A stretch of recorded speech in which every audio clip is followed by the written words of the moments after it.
Trees on roofs and facades, what effect on temperature? Trees on roofs and facades can have a cooling effect on the temperature of the building and the surrounding environment. This is because trees provide shade and transpire water, which helps to reduce the amount of solar radiation that is absorbed by the building's surface and the air around it. In addition, trees can absorb carbon dioxide and other pollutants from the air, improving the air quality and reducing the amount of heat-trapping greenhouse gases in the atmosphere.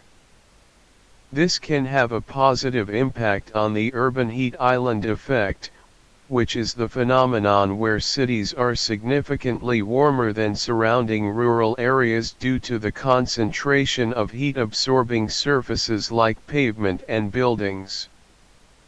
The specific impact of trees on temperature will depend on various factors such as the species and size of the trees, the location and orientation of the building, and the climate and weather conditions in the area.